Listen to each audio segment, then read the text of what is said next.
আমাদের সংশ্লিষ্ট যারা আছেন তাদেরকে অনুরোধ করব।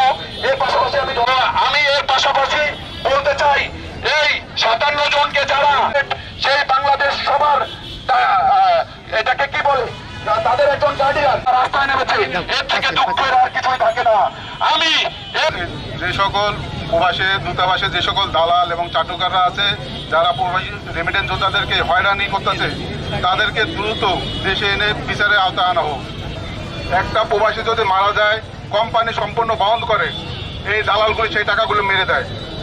এই টাকাগুলো মেরে দিয়ে এই টাকাগুলো তারা নিজের পকেটে ভরে এবং ওই লাশটা পাঠানোর জন্য তার স্বজনদের কাছ থেকে টাকা আদায় করে।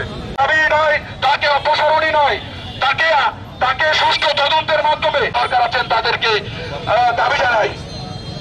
এটা হচ্ছে আমাদের যেই দ্বিতীয় দাবি আছে, এই দাবিটা হচ্ছে যারা প্রবাসে বসবাস করেন তারা যখন এদেশে বিভিন্ন এয়ারপোর্ট দিয়ে আসার চেষ্টা করেন, তখন তারা প্রয়োজনীয় সম্মান এবং যথাযথ মূল্যায়ন পায় না। এই প্রবাসীদের রেমিটেন্সের মাধ্যমেই আমাদের যে জাতীয় অর্থনীতি এবং আমাদের ন্যাশনাল রিজার্ভ সেটি বহুল অংশে নির্ভর করে।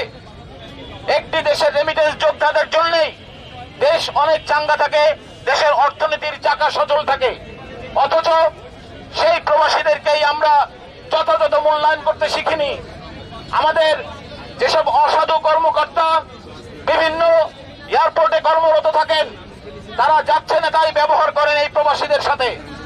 আমরা এই সব চিহ্নিত এবং স্বেচ্ছাচারী অফিসার বা কর্মকর্তাদের আমরা দাঁত ভাঙা জবাব দিতে চাই। এই জন্য আমাদের ঐক্যবদ্ধ হতে হবে।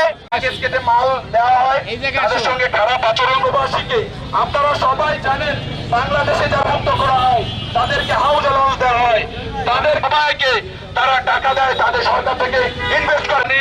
আমাদের প্রবাসীরা বিভিন্নভাবে পাসপোর্ট থেকে শুরু করে আবার ফিরে আসা পর্যন্ত সব স্তরে সব ধাপে ধাপে তাদেরকে হেনস্থা হতে হয়, তাদেরকে বিভিন্ন রকম হয়রানির শিকার হতে হয়। তাই সরকারের যে সমস্ত প্রতিষ্ঠানগুলো মানে প্রবাসীদের দায়িত্বে রয়েছে, সেই প্রতিষ্ঠানগুলোকে আরো সচেতন হতে হবে এবং তাদেরকে আরো প্রবাসীদেরকে সম্মান প্রদর্শন করতে হবে এবং তাদেরকে যথাযথ মর্যাদা দিতে হবে। বাংলাদেশের রেমিটেন্স অনেক গুণ বেড়ে যাবে। তারা যেভাবে টাকা পাঠাতে পারে না, তখন তারা হুন্ডির মাধ্যমে বা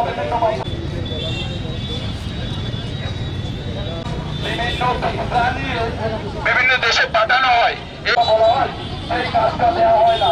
তাই এই ব্যাপারে সেক্ষেত্রে আমাদের সরকারকে ভোটাকার মতো লাগে।